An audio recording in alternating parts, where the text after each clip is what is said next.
साथियों नमस्कार, मैं महेश सिंह।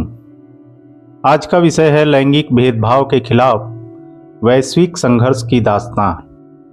साथियों, यह ऐसा विषय है जो हमारे गांव की गलियों से लेकर पूरी दुनिया के शहरों तक को जोड़ता है।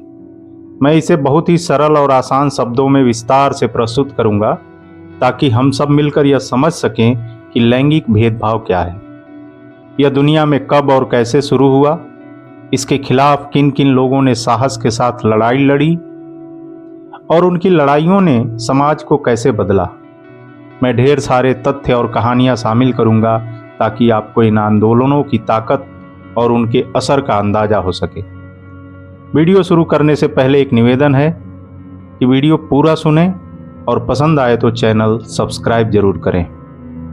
तो चलिए शुरू करते हैं।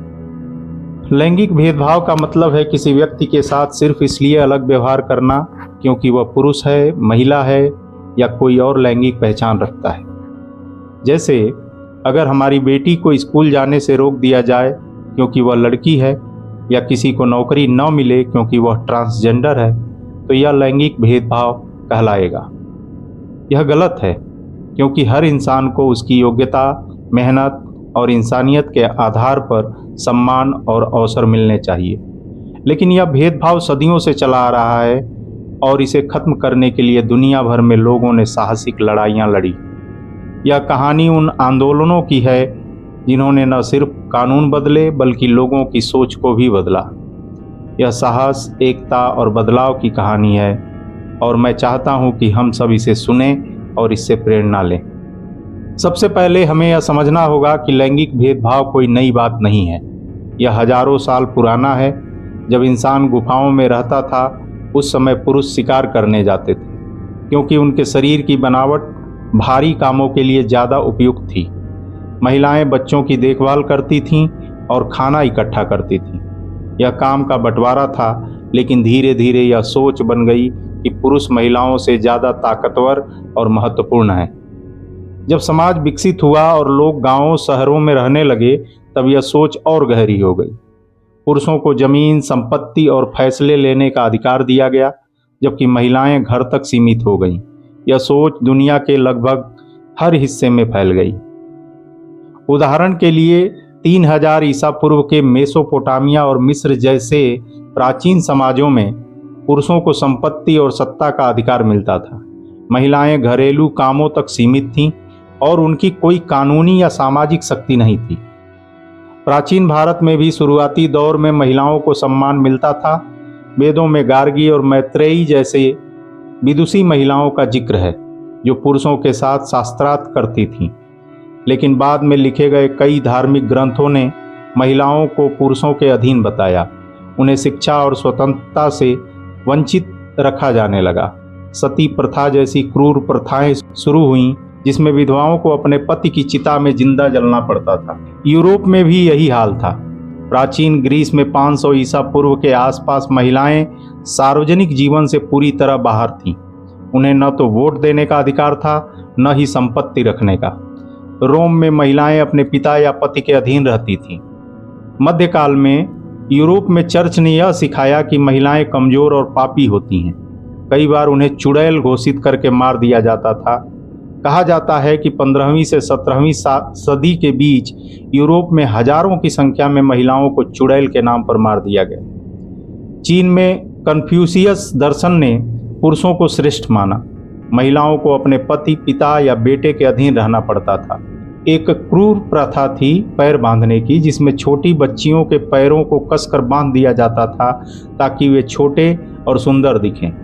यह प्रथा 10वीं सदी से 20वीं सदी तक चली और लाखों महिलाओं को शारीरिक रूप से कमजोर किया। मध्य पूर्व में कई समाजों में महिलाओं को पर्दे में रहने के लिए कहा जाता था। उनकी शिक्षा और स्वतंत्रता सीमित थी।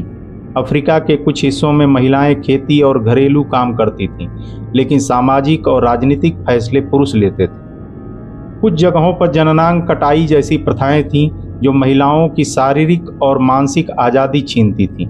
WHO की वेबसाइट का डेटा बताता है कि अब तक 30 देशों में 230 मिलियन से ज़्यादा महिलाएं इस प्रथा की शिकार हो चुकी हैं। यह सिर्फ महिलाओं की बात नहीं थी, समलैंगिक, ट्रांसजेंडर और अन्य लैंगिक अल्पसंख्यक भी भेदभाव का शिकार रहे। कई समाजों में उन्हें सामाजिक रूप से बहिष्कृत किया जाता था और कुछ जगहों पर उनकी हत्या तक कर दी जाती थी। तथ्य है कि 19वीं सदी तक यूरोप और अमेरिका में समलैंगिकता को अपराध माना जाता था और सजा के तौर पर जेल या मृत्यु दंड दिया जाता था। अब सवाल उठता है कि यह भेदभाव शुरू क्यों हुआ? तो इसके कई कारण थे। सबसे पहला कारण था शारीरिक अंतर। पुरुषों का शरीर भारी कामों के लिए उपयुक्त माना गया, जिसके कारण उन्हें शिकार, युद्ध और खेती जैसे काम सौंपे गए। महिलाओं को बच्चे पैदा करने और उनकी देखभाल की जिम्मेदारी दी गई। धीरे धीरे यह काम का बंटवारा सामाजिक नियम बन गया। दूसरा कारण था धार्मिक और सांस्कृतिक मान्यताएं। कई धर्मों और संस्कृतियों ने पुरुषों को श्रेष्ठ बताया। कुछ धार्मिक ग्रंथों में महिलाओं को कमजोर या अधीन माना गया। ये मान्यताएं समाज में गहरे तक फैल गईं। तीसरा कारण था आर्थिक। पुराने समय में संपत्ति और जमीन पुरुषों के पास होती थी। महिलाओं को संपत्ति का अधिकार नहीं था, जिसके कारण वे आर्थिक रूप से पुरुषों पर निर्भर रहती थीं। चौथा कारण था शिक्षा की कमी। महिलाओं को पढ़ाई का मौका नहीं मिलता था, जिसके कारण वे अपने अधिकारों के लिए आवाज नहीं उठा सकती थीं। और आखिरी कारण था सत्ता का लालच। कुछ लोग सत्ता और नियंत्रण बनाए रखने के लिए भेदभाव को बढ़ावा देते थे। अगर महिलाएं या अन्य समुदाय आज़ाद होते तो पुरुषों की सत्ता को चुनौती मिलती। अब आइए उन आंदोलनों की कहानी सुनते हैं जिन्होंने लैंगिक भेदभाव के खिलाफ आवाज उठाई। 18वीं सदी में यूरोप में एक नई सोच आई, जिसे ज्ञानोदय कहा जाता है। इस दौरान लोगों ने पुरानी परंपराओं पर सवाल उठाए। उन्होंने कहा कि हर इंसान को बराबर अधिकार मिलने चाहिए। इसी समय लैंगिक भेदभाव के खिलाफ पहली संगठित आवाजें उठी। 1792 में इंग्लैंड की एक लेखिका मैरी वोल्डनक्राफ्ट ने a vindication of the rights of women नाम की किताब लिखी। यह किताब पहली नारीवादी किताब मानी जाती है। मैरी ने कहा कि महिलाओं को पुरुषों के बराबर शिक्षा और अवसर मिलने चाहिए। उन्होंने पूछा कि अगर पुरुष पढ़ सकते हैं तो महिलाएं क्यों नहीं? उस समय ब्रिटेन में सिर्फ 10% महिलाएं पढ़ लिख सकती थीं, जबकि पुरुषों की साक्षरता दर 40% थी। मैरी की किताब ने यूरोप और अमेरिका में कई लोगों को प्रेरित किया। हालांकि उन्हें बहुत आलोचना झेलनी पड़ी, लेकिन उनकी बात ने एक नई सोच को जन्म दिया। मैरी ने कहा, अगर महिलाएं पढ़ेंगी तो वे समाज को बेहतर बनाएंगी। इस तरह उनकी किताब ने नारीवाद की नींव रखी। अमेरिका में भी इस समय बदलाव की हवा चल रही थी। 19वीं सदी में अमेरिका में गुलामी के खिलाफ आंदोलन चल रहा था। कई महिलाएं जैसे सूजन बी एंथनी और एलिजाबेथ कैंडी स्टैंटन गुलामी खत्म करने की लड़ाई में शामिल थी, लेकिन उन्हें एहसास हुआ कि महिलाओं को भी बराबर अधिकार नहीं है। 1848 में न्यूयॉर्क में सेनेका फॉल्स कन्वेंशन नाम का एक बड़ा सम्मेलन हुआ। यह महिलाओं के अधिकारों का पहला संगठित सम्मेलन था। इसमें 300 लोग शामिल हुए। इस सम्मेलन में डिक्लेरेशन ऑफ सेंटिमेंट्स नाम का एक दस्तावेज जारी हुआ, जिसमें महिलाओं के लिए वोट, शिक्षा और संपत्ति के अधिकार की मांग की गई। उस समय अमेरिका में सिर्फ पुरुष ही वोट दे सकते थे और सिर्फ 5% महिलाएं स्कूल जा पाती थीं। इस सम्मेलन ने अमेरिका में नारीवादी आंदोलन की नींव रखी। लोग इसकी आलोचना करते थे, कहते थे कि महिलाएं वोट देने या नौकरी करने के लायक नहीं हैं, लेकिन इन महिलाओं ने हार नहीं मानी। भारत में भी 19वीं सदी में लैंगिक भेदभाव के खिलाफ आवाज उठी। उस समय सती प्रथा, बाल विवाह और विधवाओं के साथ बुरा व्यवहार सामान्य बात थी। राजा राम मोहन राय ने सती प्रथा के खिलाफ लड़ाई लड़ी। 1829 में उनकी कोशिशों से ब्रिटिश सरकार ने सती प्रथा पर रोक लगाई। ईश्वरचंद विद्यासागर ने विधवा पुनर्विवाह को बढ़ावा दिया। 1856 में हिंदू विधवा पुनर्विवाह अधिनियम पास हुआ, जिसने विधवाओं को दोबारा शादी करने का अधिकार दिया। ज्योतिबा फुले और उनकी पत्नी सावित्रीबाई फुले ने 1848 में पुणे में लड़कियों के लिए पहला स्कूल खोला। उस समय भारत में सिर्फ 2% लड़कियां स्कूल जाती थीं। सावित्रीबाई को लोग पत्थर मारते थे क्योंकि वे लड़कियों को पढ़ाने जाती थीं, लेकिन उन्होंने हार नहीं मानी। इस तरह इन सुधारकों ने लैंगिक भेदभाव को कम करने की नींव रखी।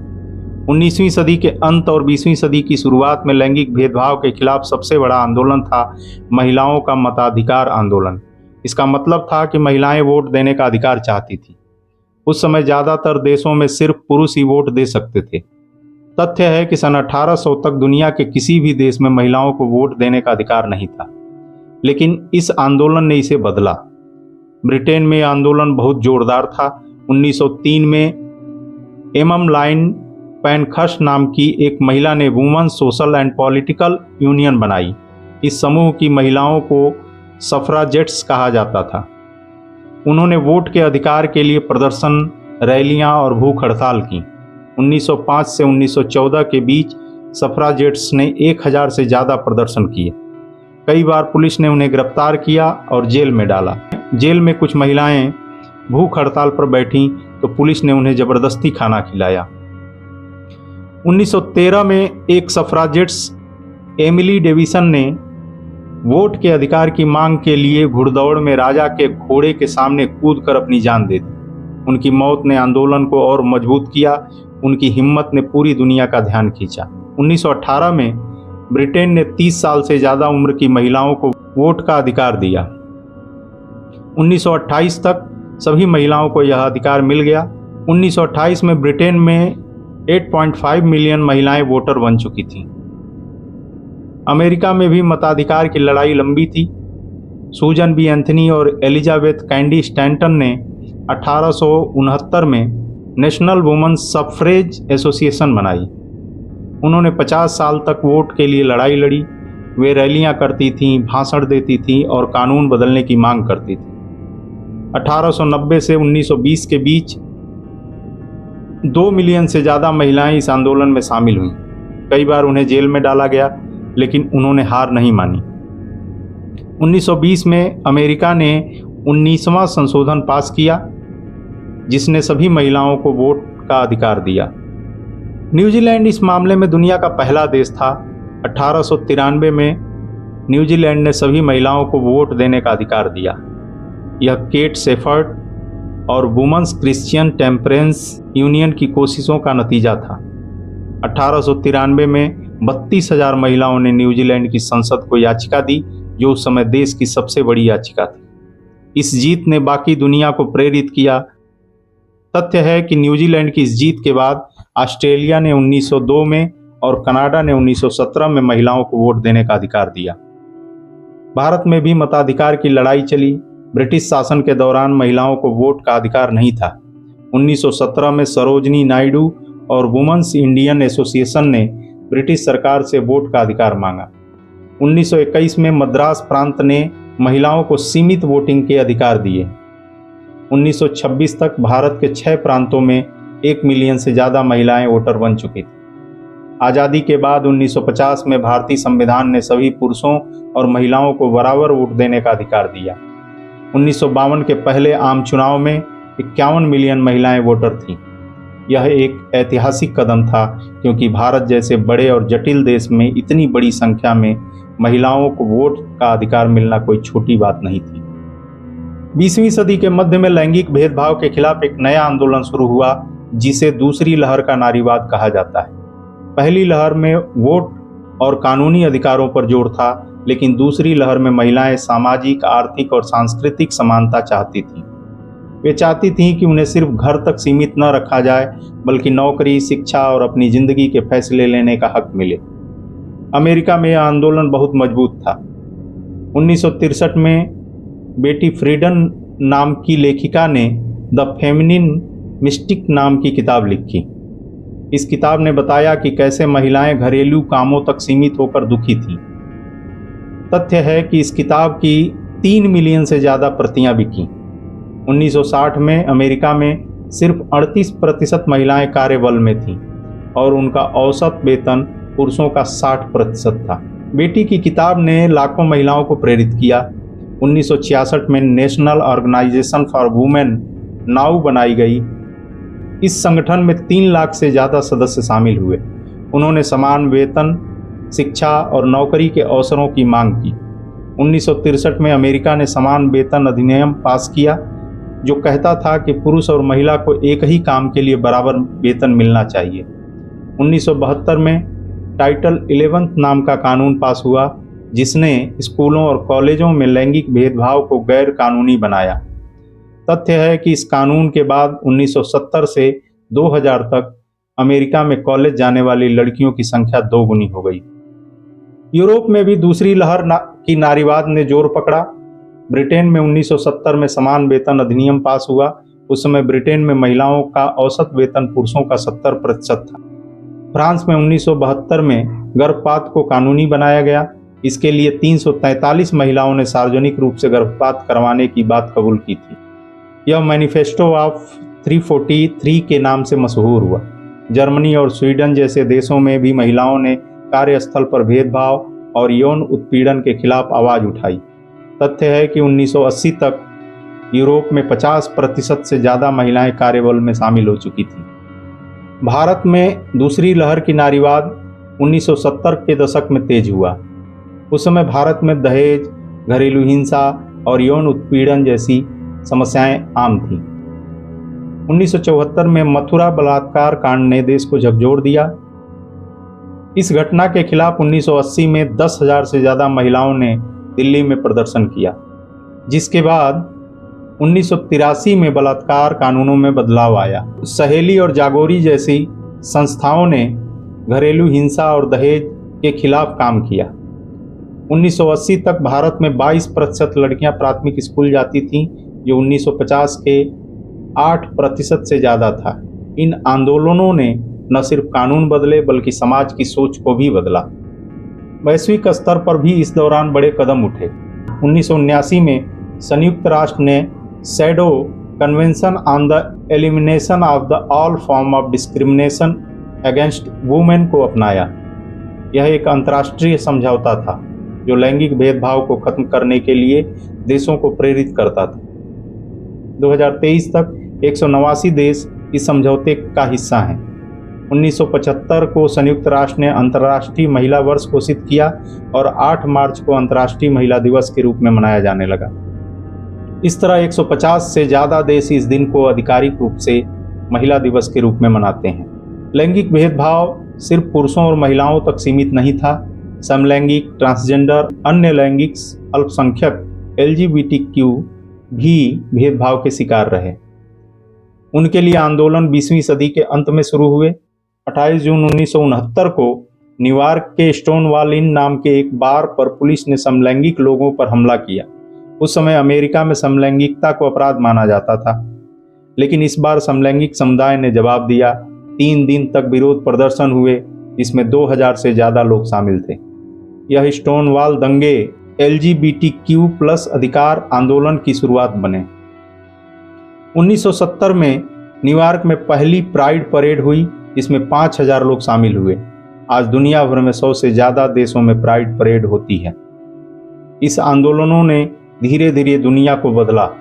2000 में नीदरलैंड्स दुनिया का पहला देश बना जिसने समलैंगिक विवाह को कानूनी बनाया।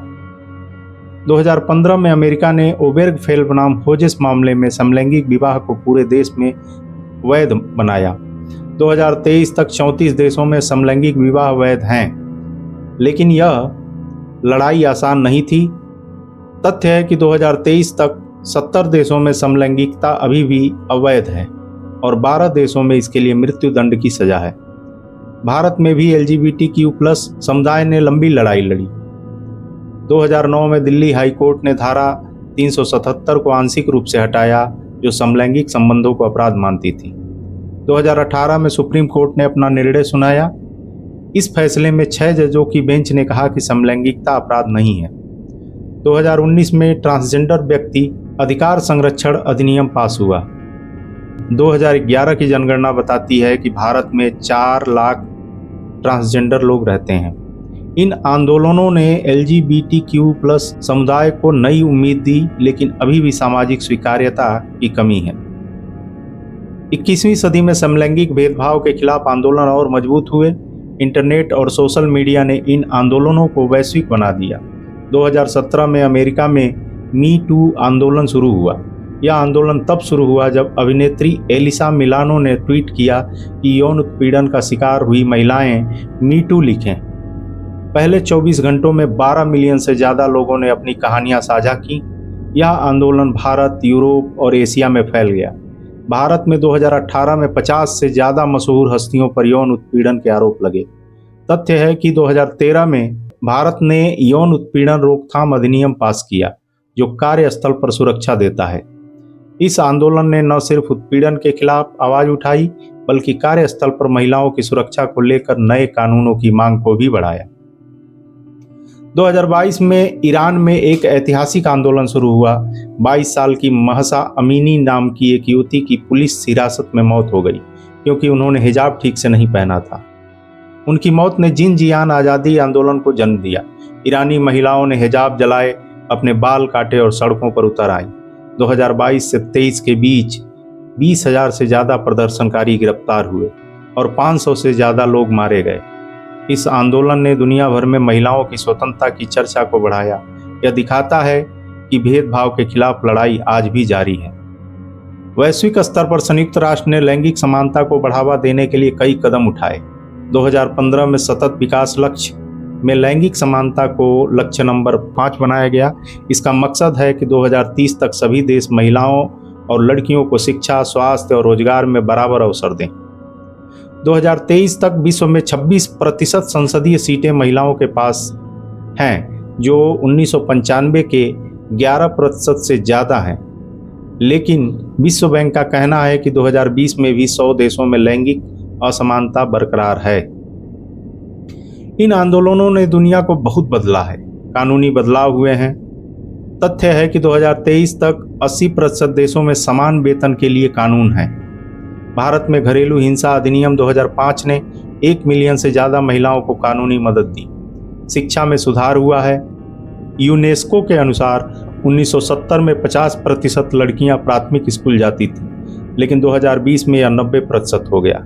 भारत में 2022 में 48% कॉलेज छात्राएं थीं। रोजगार के अवसर बढ़े हैं। विश्व बैंक के अनुसार 2020 में 46% वैश्विक कार्यबल में महिलाएं थीं, जो 1960 के 38% से ज़्यादा है। LGBTQ+ समुदाय को भी अधिकार मिले हैं। 2023 तक 34 देशों में समलैंगिक विवाह वैध है और 50 देशों में लैंगिक पहचान बदलने का अधिकार है। लेकिन सबसे बड़ा बदलाव है सोच। लोग अब लैंगिक समानता को ज़्यादा समझते हैं। पुरुष और महिलाएं घर और बाहर बराबर जिम्मेदारियां बांट रहे हैं। भारत में इंदिरा गांधी, अमेरिका में कमला हैरिस और न्यूजीलैंड में जेसिंडा अर्डर्न जैसी महिलाओं ने दिखाया कि अगर मौका मिले तो वह किसी से कम नहीं है।